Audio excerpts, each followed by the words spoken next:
impose a minimum clothing on people. So every country that you can think of, Canada, America, Britain, where all of these secular Iranians run to, where do they run to? America, to England, to Germany? Is there not a minimum dress that is imposed by the government? There is. Yeah, so now this sounds, of course, like an extreme example, but we have to give extreme examples to illustrate the point. If I strip down naked right now, if an Iranian stripped down naked in New York City, what will happen? They will be forced to cover up. At some point, they will be fined or they will be arrested, they will be warned, right? Because every city has its own version of morality police.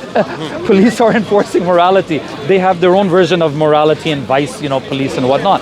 So by that standard, this would be my counter question to secular people, that if you are acknowledging that the government has a right to enforce some minimum clothing, how do you know what that minimum clothing is? Who said that it's just this? Why is it only the genitals? Why is it in many Western countries women cannot expose their breasts? Breasts are not part of the sexual anatomy per se. Breasts are something men have as well. Men have breasts, men have nipples. So I can take off my shirt and show my breasts. Why can't a woman do that? That's certainly not gender equal. That's certainly not gender neutral. So I don't know what good answer a secular person can give other than it depends on the customs of the land. It depends on the cultural sensitivities of the people in that society. By that standard, Akhi, we can say, well, by the cultural sensitivities and by the cultural standards of Yemen, the Yemeni government should make sure that women are also covering their hair. By the cultural sensitivities of Afghanistan, Saudi Arabia, well, then the government should enforce that level of clothing, even by secular standards. Even by secular standards. Okay, so I'll continue. Now, but as Muslims now, we want to know that does Allah give the right I know. But I wanted to clarify that first point too. Does Allah give an Islamic government the right to enforce that clothing? So in all honesty, I've made the disclaimer already. I'm no scholar, I'm no expert. But from the little bit that I've looked into this, I did not find anything very clear in the Quran or in the Hadith. I didn't find anything very clearly that would say that the Sultan or the Hakim can enforce this, if a lady doesn't do it. I was listening to a scholar the other day. That scholar said that throughout Islamic history, it was enforced, but on a micro level, not on the macro level. It didn't have to be done by the government because families, villages, societies, communities, they made sure that their daughters and their sisters dressed in a certain way. And in those societies, the women couldn't even imagine dressing in another way. Just like in London, no woman here, no matter how secular she is, no matter how liberal she is, how atheist she is, she can never dream of taking off all of her clothes. Unless she's crazy. She can never dream of stripping. But you know what I mean? 99.999% will never even think of taking off all of their clothes. The culture. Yes. So it's not really the British government that on a practical level has to enforce it. On a practical level, it's the social pressure, society, customs that ensure that women and men don't completely strip down naked, in England. Now, in case we do, then the police will step in, right? So historically, that's how it was done. But in the modern era where families are breaking down, where there's migration, where there's, gentrification, people are moving around, you don't have traditional extended families and villages enforcing this anymore. So this is in some ways a modern question. In some ways, this is a modern question that can the modern nation state, if it's an Islamic state, can they enforce this? And to be honest with you, I don't see why, even from an Islamic perspective, why not? Okay. They can enforce red lights and green lights on the traffic lights. They can enforce that you're not chewing gum in a government building. I'm finishing my answer very quickly, that I think it is quite possible and plausible that if the government takes on that responsibility and says that they're going to enforce this, they can. However, I want to say one thing about Iran. You can only enforce something when it's already in line with the beliefs and the values and the culture of a people. You cannot. Would we ever think of enforcing hijab in London on these? We couldn't, because their values and their belief system is not in line with ours. I suspect this is the situation in Iran, unfortunately. I suspect Okay, I the don't- majority of women don't seem to want enforced hijab. I don't want really to focus in Iran a lot because you really clarify that killing a woman because she doesn't wear a headscarf or jilbab Yeah, has that's a nothing to crime. do with That's a Islam. crime. Okay, Yeah, so it's a that's crime. Yeah. we move on. It has something to do with Islam in that it's a crime. Yeah. Islam says Now, it's the a second crime. point is that does if Allah Azza wa Jal, for example, gave authority to the state to impose jilbab on women, and you says maybe Explicitly, no. Yeah. I'm not aware. Do you agree that if women left the house without jilbab or exposing her body, that you know what is a munkar, like an evil? Do you agree that this is a munkar or not? Well, that of course. That of 100%. course, of course. There is verses in the Quran where Allah Azza wa Jalla He commands us to remove munkar if we see. For example, there is a verse where Allah Azza wa Jalla in the Quran says, "Kuntum khayra ummatin ukhrijat lin-nas, ta'muruna bil ma'ruf wa tanhauna 'anil munkar." That's why we're the best of ummahs if we do that. So another verse where Allah says, "Al-mu'minuna wal-mu'minat ba'duhum awliya'u ba'd, ya'muruna bil ma'ruf wa yanhauna 'anil munkar." And the Prophet Muhammad says, religion is a nasiha, is an advice. If you see something wrong, change it, right? By your hands, which is that belongs to the authority, The authorities, the yes, government yes. or the husband inside the house. If you cannot change it, then change it by your tongue, which means speak and give advice. If you can by your tongue, by your heart, like ask Allah to guide this person. So if we look at that's what I'm. So if we look at the Quran and the Sunnah, that the government Yes. they have to make sure that women, when they leave the house, they should dress like the way Allah Azza wa Jal commanded. And not just for a Muslim woman, by the way, for the Muslim and the Christians and the Hindus and all the women, because that's evil.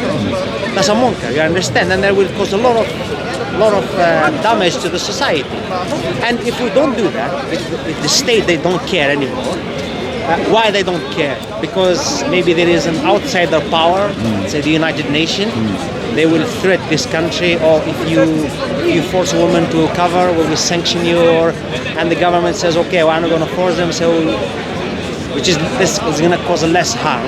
Which that's a reasonable answer. You understand? But if the government, like the authority, they say we don't care because there is no punishment in the Quran of that. I believe that's the authority that would be questioned at the end of that. Yeah. They would be questioned, but they might have an answer. As you said, they might have a reasonable answer or excuse. So, no, I agree with everything you said, and that's why I said that I didn't find anything explicit and direct. It doesn't mean that there's not something that could be implicit, that we could deduce from the Quran, of course. So, what I meant was, there's no like hudud punishment given in the Quran or in the hadiths for the lady not wearing the hijab, in that sense. But you're right, generally under the category of prohibiting the evil, the government could say, that look, I mean, this is part of sexual morality, public morality, we have to enforce this. So I'm agreeing with you in principle, but I'm just being honest with you. Yeah, I understand. I really feel, brother, that Iran is a very complex situation. I know, okay, but I am. Yeah, but I am. Okay. Yeah, but I'm, because everyone will apply this to Iran. Everyone is thinking about Iran right now. Even you were originally thinking about Iran. So Iran in particular, I feel that at this point, man, if they weigh out the, maslaha and all that, it seems like they are turning their population more and more against Islam, unfortunately. So there has to be some basic ta'aleem, some basic education at this point first. And hijab is like step 10, man. It's there, but it's not maybe step number 1. I think they forgot about step number 1, 2, 3, 4, 5. Because these people, they after 30 years of living under a so-called Islamic regime, they should love the hijab. They should love the Sharia. They should love Islam. The fact that they don't is, number 1, we know that they have a different idea of Sharia, of course. We're not Shia.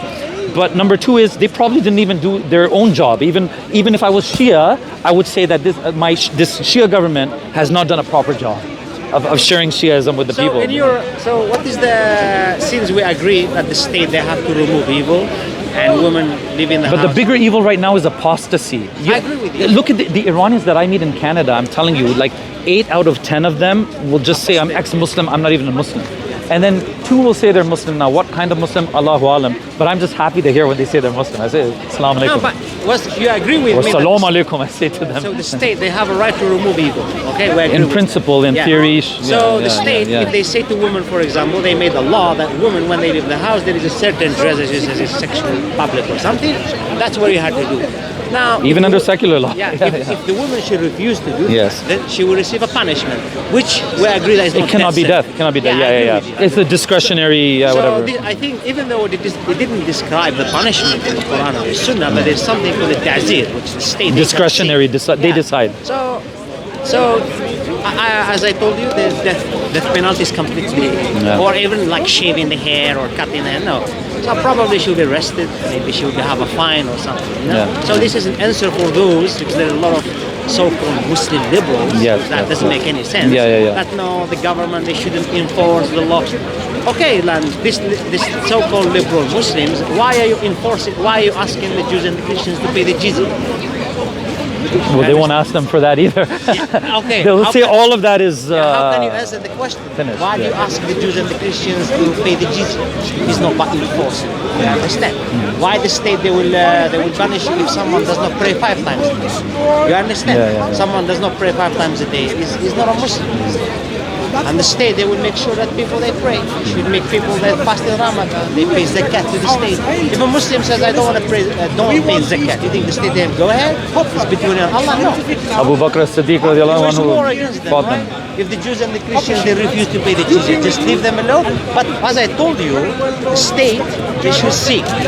If forcing someone to wear a hijab or to fast Ramadan, which is get worse and worse, then they shouldn't. Because there is power outside. And that's why it's complex, because I think right now the biggest munkar right now is that whatever little bit of Islam they have left, whatever little bit of Islam, every Iranian can say, La ilaha illallah Muhammad Rasulullah. At least they can say this. Even this they will lose it. Even this they will lose it. And they're going to fall right into the arms of the Islamophobes and the people who hate Islam. And now I'm hearing the Iranians, it started with just we don't like hijab, this and that. There's some bad mullahs, there's some good mullahs. It started with that. Now they're falling into the arms of the anti-Islam Islamophobes, and now they're repeating their arguments. Now they're talking about everything. This, that, apostasy and marriage of Aisha, this, that. Like they're just repeating everything now. So they've lost whatever little bit of Islam they had left, you know.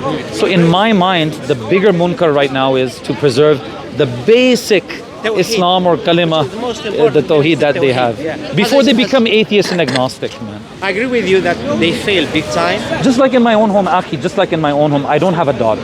But if I had a daughter, would I enforce hijab on her? Of course I would. Of course I would. But what, enforcement, just to clarify, is not just taking jinn. No, but just telling her, look, you live here, you're under my roof, I'm your dad, you have to do this when you leave the home. But once she reaches a certain age, if I saw, to be honest with you, if I saw that she's becoming so rebellious, she's not praying now, she's starting to hate Islam, at that point then, I wouldn't be enforcing it in the same way. Not because I don't believe I should be enforcing it, but I'm like, right now, if I keep on pressuring her for the hijab, she's going to leave Islam altogether. I agree. So I'll just say, okay, it's between you and Allah. I've taught you what's right. So now it'll become nasiha now. I understand. I agree with you. I told you. So Iran has reached this point now. They're rebelling now. They shouldn't. As you said, if you have a daughter and you say maybe she's going to rebel and leave the house and it get worse, maybe she leave Islam. Start with like the basics, like tawheed, and this is a command from Allah. We go to paradise. This, like it might make it nice to her. And then move on to fear her as for punishment in hellfire. This and you praise him and Allah guide her. Probably she come back. You know what I mean? But this thing she should done. When it comes to a father, you have first of all you have to choose the right wife. You have to choose the righteous one. Prophet Muhammad told us that you have to choose a right religious wife because she can help you. And as you says, you have to be with your children. You have to be nice to them. When they grow up, they will know. Right. If you just completely ignoring them, you choose like a half-naked wife and she doesn't care. Of course, you will have problems. And I think this is what that Iranian regime seems to have done. It seems like they've enforced a certain morality on the people, and the people feel that the government people themselves have not lived according to that morality. They are guilty of corruption. They are guilty of this. So people's feelings are going to change them, right, against them. So it's unfortunate, but Alhamdulillah. maybe something good will come out of the bad. Maybe things have to go bad before they get good again. We don't. Again, this is killing someone because she doesn't wear a hijab. We agree. Everyone knows that's a crime in Islam, and that's a crime in the secular. That's not how because some women, I don't know if they are Muslims or atheists, they start burning the headscarf or jilbab. I mean, is this the right punishment?